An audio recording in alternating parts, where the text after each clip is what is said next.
Now, how do you get 9 gorillas from a wildlife park here in the UK to their natural home in West Africa? Well, that is something our next guest, Damien Aspinall, will be talking to us about. He has just overseen the transportation of a family of gorillas from his conservation facility just south of London to a national reserve in Gabon. Well, it's been a journey by land, sea and air, with the last leg involving a helicopter loaned by Gabon's President Ali Bongo Ondimba. It's an undertaking which has taken some considerable time, money and risk to accomplish. So, Damien Aspinall, hello and welcome to you. Why do it? Because I think that the animals have a right to go back home. I think if we're going to keep animals in captivity and keep them in zoos, then I believe that we have to breed them, and then I think we have to try and find ways to send them home. I just don't think we should keep animals as prisoners without parole. All right, well, send them home, and quite a journey. Just give us an idea of what was involved. It took about a year, didn't it? It took about a year. We were partnering with DHL, who were fantastic, and basically they were trucked from Kent to Brussels, then on a plane to Lagos, changed planes, then on another plane to Franceville, then a helicopter ride, and finally a boat trip to get to this island. So it was a hell of a trip, 24 hours. And 9 gorillas on board. I mean, 9 how did gorillas. you feed them?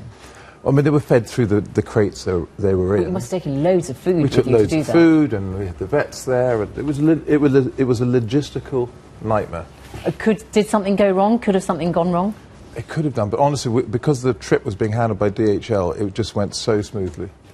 So, what, really nothing? No close shaves? No close shaves at all. All right, and but not these gorillas reared in the United Kingdom. I think only one has actually ever come from Africa. Right. Are they going to be able to? I know it's their natural habitat, but are they going to be able to cope with going back to Gabon? We hope so, but we don't know. I mean, this has never been done before. But, you know, we always underestimate the intelligence of these animals, and so, you know, I think I'm 80% sure they're going to be fine. There's just something innate in them that will make them think, this is our natural habitat, not outside London. The first things they did when they walked out of the crate was go straight into the forest. Oh, really? Yeah, straight in, and we've hardly seen them since. So that's a good sign. And, of course, the other question is, are they safe from poachers? They're safe from poachers because we protect them from poachers. We've never lost a gorilla to poaching. But they're not safe from other gorillas or, you know, wild chimps or snakes or leopard. And those are the things they're going to have to learn. And so what has to happen from now, then? They're going to, if you say they've just gone and they've disappeared, I mean, are they being tagged or anything so you know where to find them if you need to? The first stage is they're on a very large island in the middle of the Mpassa River. So there they'll climatise, there they'll get used to the trees and all this sort of stuff, and then 3 months later we build a bridge to the mainland, and then they go completely wild. Because, I mean, Gabon is about, what, 90% rainforest, isn't it? So it's the size of, it's half the size of France, and 90% rainforest and 1.5 million people, so they'll be safe. They will be safe. I mean, could something, what do the animal experts say, could something conceivably go wrong with them? Look, there's no question this is the most dangerous thing we've done, but you know, we're doing everything in our power to make sure that they are okay. But it is the most dangerous thing we've done. I mean, there's lots of things that could go wrong. Now, Damien, you're from a family, of course, that has been in zoos for many, many years, and conservation, of course.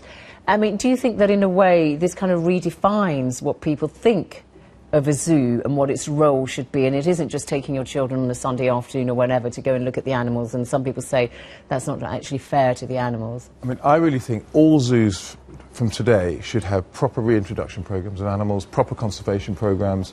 If they're going to keep wild animals, I think they have to do large in-situ projects. So they have to be taxed. If you're going to keep gorillas, then you've got to pay for gorillas in the wild. If you keep rhino, then you've got to look after rhino in the wild.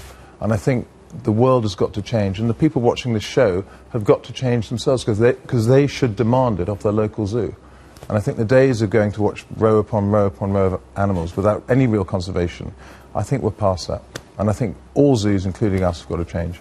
All right, Damien Aspinall, thanks very much indeed for telling us about that. Thank you very much. Fascinating journey of your 9 gorillas going to Gabon in West Africa.